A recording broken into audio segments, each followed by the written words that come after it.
አምኗል። አንዴ ጥፋት ኖሯል ተብሎ ሌላ ጥፋት መደገም አለበት። አሰላሙ አለይኩም ወራህመቱላሂ ወበረካቱ። ቤተሰቦቻችን ልጄ ያለ አባት እንዲያድግ አልፈልግም ማለት ስታስቢው ይህንን ማሰብ ያለብሽ መጀመሪያ አብሮሽ የተኛው ወንድ ከመተኛቱ በፊት ካንቺ ጋር ከመተኛቱ በፊት አስበሽበት አቅደሽበት ነበር ማርገዝ የነበረብሽ። እንከፍ ሲቀጥል ደግሞ ይሄንን ስም ማጥፋትሽን አቁሚ። ሙፍታ ደግሞ ልጅቷን ይዘህብን አትምጣ። ማየትም አንፈልግም፣ ጭራሽ አንፈልግም። በቃ ሀይሚን አምጡ። የት ደረጃ ደረሰች? ምን ሆነች? እንዴት ነች? ማየት እንፈልጋለን፣ መስማት እንፈልጋለን። አለቀ። ይህችን ኩታራ የሆነ ሴትዮ አታባብላት። ለብረ የምታባብላት ምንድነው? ሽሩሩ የምትላት ልጁ ቢወለድም እኔ ሴት ልጅ ነሽ አግዛለሁ ምናምን ነገር የራሷ ጉዳይ። ምን እያልክ ነው አንተ? ልጅቷ የወራችው ነገር አምነህበት ነው እንደዛ የምትለው? ተወናትክ እርዳት። ግን ወላጅ አባቱን ሄደ ፈልግላት። ይሄንን ነው እኔ ማለት እንፈልገው። እዚ ጋር የማንንም ኩታራ ከማንንም ወንድ ጋር ስትንዘላዘል ኖራ ዛሬ መታ ገና ያለፈ ኬስ ከብሩኬ ጋር ስላላት እዚ ጋር የብሩኬን ስም ማጥፋት አትችልም። ቅንቅናም ማለት ነው፣ የሰው ቅንቅናም። ምናልባት አንቺ መድኃኒት ግተሹ ሊሆን ይችላል። አንቺ ነሽ ጎተተሽ አብረሹ ይተኛሹ እንጂ መቼስ እሱ እዚች ጋር ሴት ልጅ ሌላ እቅድና ሌላ ነገር እያለ ሌላ ህይወትን ያስጨብጦ እንደዛ የሚያደርግ ከሆነ እውነት ብሩኬ ጭንቅላት እንደሌለው ነው የምረዳው የምገነዘበው ማለት ነው። ብቻ ይሄን ነገር እስከ መጨረሻው ድረስ አይቼ እውነቴን ነው የምላችሁ ለመናገር በጣም ቸኩያለሁኝ። ይሄ እስከሚያልቅ ድረስ ማለት ነው። ይሄ ነገር አልቆ የውስጥ ያለውን ሁሉ ነገር ለመዘርዘር በጣም ቸኩያለሁኝ። ምክንያቱም እየሄዳችሁበት ያለው መንገድ በጣም ግራ እያጋባኝ ነው፣ እያወዘጋገበኝ ነው። ጭራሽ ዛሬ ሙፍታ በቤቱ ይዟት አልመጣም እንዴ? የምን ማጥናናት ነው? የምን ሹሩሩ ነው? የምን ሹሩሩ ነው? ሹሩሩ ማለት አያስፈልግም። ውጪ፣ ከህይወታቸው ውስጥ የገባሽ አንቺ ነሽ። ውጪ። ምነው ቆጨሽ? ምነው አቃጠለሽ? ሙፍታ ደግሞ ታውቃለህ ብሩኬና ሀይሚ ብዙ ጥላት እንዳለባቸው አይደለ? ጥሩ ሰው አልነበርክ። እነሱ ሲጣሉ ከነሱ ጋር ቀድመ የምትገኝ ሰው ነበርክ አንተ ማለት ነው። ይቺን የነሱን ህይወት ልትለያይ የመጣች የነሱን ለመለያየት የነሱን ህይወት ለማፈራረስ የመጣች ሴትን ይዘክ ሹሩሩ ለምን አስፈልገ? ለምን ደግሞ እኔ መጠየቅ ፈልግ ነበረ። ሀይሚን አትጠይቂያት፣ አጠገቧ እንዳደርሺ። ያንቺ የሷ በሽታ እኮ አንቺ ነሽ። ከዚህ በኋላ አጠገቧ እንዳደርሽ። ከዚህ በላይ ምን ትሆንሽ? ትሙትልሽ? ደግሞ ጠይቃለሁ ትላለች እንዴ? ጠየቅሽ አልጠየቅሽ ያንቺ ጥየቃ ምንም የሚጨምርላት ነገር የለም። ሀይሚ ህይወት ላይ ምንም ነገር ማለት ነው ስሩ ሳንቲም የሚጨምር ነገር የለም። ቅንቅናም ያንቺ ጓደኛ ተብዬዋ ደግሞ ያይጥ ምስክር ድንቢጥ ምን አለች? የሷ ልጁ ነው የሱ ልጁ ነው ለኔ ነግራኝ ያለች ጓደኛዬ። ልክ አንድ አይነት ጓደኛ ሳትሆን ደግሞ እህትሽ ናት። ተመሳሳይ ናችሁ። እኔ ማለት እንፈልገው ከቻላችሁ ለልጆቹ ሰላም ስጧቸው። ሰላም ማሰጧቸው ከሆነ ከገለል በሉላቸው፣ ልቀቋቸው። ምንድነው የምታወዘጋግቡን? አሁን እዚህ ጋር እኮ ብሩኬ ማለት ሙፍታ ልጁ የብሩኬ እንደሆነ ተቀባይነት አድርጓል ማለት እኮ ነው። ይሄ ልጅ አሁን ቢወለድ እኔ እንደ ሴትነት አግዘሻለሁ ምናምን እንደዛ አይነት አረካታ መፍጠር ለምን አስፈልገ? ይሄን ነው ማለት ፈልገው እንዴ? ልጅ ያለበት እንዲያድግ አልፈልግም። ታይ በእናትሽ ያን እግርሽን ስታነሽ ለምን ያስረገዘሽን ሰውዬ በደንብ አይንሽን ከፍተሽ አላየሽም ነበረ?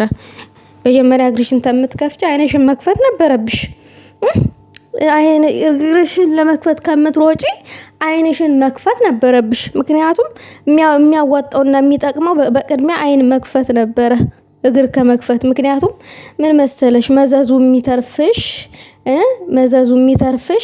መቼ መሰለሽ?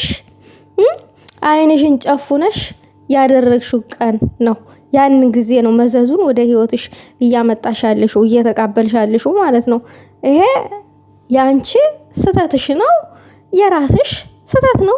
እዛና እዛ ውል ስትይ በቃ አንድ ወልውሎ ጣለሽ። ዛሬ ልጅ ብሩኬ ዋ ስለሆነ ነው እንዴ? አንቺ እንከፍ ማለት ነው። ብሩኬ ለሴት ልጅ ክብር አለኝ ስላለ ለሴት ልጅ ክብር ስላለኝ ስላለ ከዛ በስስ ልቡ ገባሽና ልጅህ ነው ያንተ ነው። አንድ ቀን ተገናኝተን አይደል እንዴ? ከገናኛችሁና እሺ ምን ተፈጠረ? አገኘሽና በድንገት ምን ተፈጠረ? ይሁ ደግሞ የሚገርመኝ ነገር ሁላችሁም ወቃሽ ሆናችሁ ለምን አገኛት ብሩኬ? ለምን አገኛት እንዴ? ይቺ እኮ እባብ እኮ ነች። ይቺ ምስጥ እኮ ነች። ይቺ እባብ እኮ ነች። ምናልባት እሷ ተጠምጥማበት ብትሆንስ? ተጠምጥማ ቢሆንስ? ትናንትና አልፈልግህም ብላ እሱ እየወደዳት እሱ እያፈቀራት አልፈልግህም ብላ ጥላ ሄደች። ዛሬም እንደ ትናንትና ይወደኛል ብላ አግኝተውስ ቢሆን የሆነ ነገር አበስ አድርጋበትስ ቢሆን አደንዝዘውስ ቢሆን አደንዝዘው አብሮ አድራስ ቢሆን ምን አወቃችሁ? ምን ያክል እርግጠኛ ሆናችሁ እናንተ? ልጁን አደንዝዘው የእንቅልፍ መድኃኒት ሰታ አብሮ ተኝታስ ቢሆን በምን እርግጠኛ ናችሁ? ለምንድን ነው እንደዚህ እንትን ባይ ሆናችሁ? ለምን አገኛት? ሰው እኮ ፍጹም አይደለም። ለመልካም ነገርም ብሎ እኮ ሰውን ይገናኛል እንዴ? ሰው እኔ ለመልካም ነገር ብዬ አስቤ የሆነች ጓደኛዬን አገኘዋት። እሷ ደግሞ ውስጧ መጥፎ ነገር እያሰበብኝ ብትበቀለኝ አሳስቃ ለምን አገኝሻት ብላችሁ ልትወቅሱኝ አትችሉም። ምክንያቱም እኔ በጎ ነገር አስቤ ነው ያገኘኋትኝ። ይሄንን ነው የምመልስላችሁ። ብሩኬም ነገር ችግር እንዳይፈጠር ብሎ ነው እንጂ ከሀይሚ ጋር እሷን ማግኘት አቅቶት አይደለም። ግን ሀይሚዬ ደግሞ ሴት ልጅ ናት። በቃ አለቀ። እዛ ጋር እንዳትጎዳ በማሰብ ያደረገው ነገር ነው።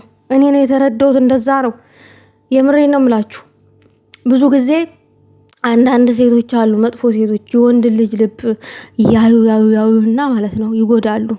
የወንድ ልጅ በተለይ ለሴት ልጅ ክብር እንዳለው ካወቁ ከተረዱ በቃ ያንን ህይወቱን እስከ መጨረሻው ድረስ ለማጨለም ነው ቆርጠው የሚነሱት። ይችል ትናንትና አልፈልግም ብላ ዛሬ ላይ ከሀይሚ ጋር ሲሆን ሲያምርበት ምናምን ነገር በቃ ቆጫት፣ አቃጠላት፣ በቃ እናደዳት፣ የልቧን አደረገች። አለቀ። ይሄንን ነው የተረዳሁት። ግን እዚህ ጋር ማለት ነው እኔ በጣም ያበሳጨኝ ያናደደኝ ነገር ሀይሚ እንደዚህ ታማ ሀይሚ ተጎርታ ለየት ፈልጋሽ አይንሽ ጥፍት ይበል። አጠገቧ እንዳደርሽ አጠገቧ እንደዚህ እንድትሆን ያደረግሻት አንቺ ነሽ። ብሩኬን ብትሆን ከዚህ በኋላ ፊት እንዳሰጣት ፊቷን አጠናግረ ጣላት። አለቀ። እውነት እኔ እዞርብሃለሁኝ። በድጋሚ እድል ከሰጣት እንድትመጣ ሀይሚ ጋር እንድታገኛት እድል ከሰጣት እኔ እውነቴን ነው የምልህ እሄድብሃለሁኝ። በቃ አለቀ። ሀይሚ ከዚህ በኋላ መጎዳት የለባትም። አዎ ነገሩ ይቀላል፣ ይስተካከላል በማለት ነው እኔ ውስጤ እየተቃጠለ ዝም ያበዛውትኝ እንጂ እኔ መናገር አቅቶኝ አይደለም። ብዙ የሚያስጠሉ ነገሮች ናቸው አሁን እያዩዋቸው ያሉትኝ። ግን እውነቱ እንደዚህ ነው እያልኩኝ እውነቱን እየተረዳሁትኝ ለዛ ነው ዝምታ ያበዛውትኝ እንጂ ሌላ ነገር አይደለም። ምን ሆናችሁ ነው እናንተ? እኔ በሀይሚ ቀልድ አላቅም።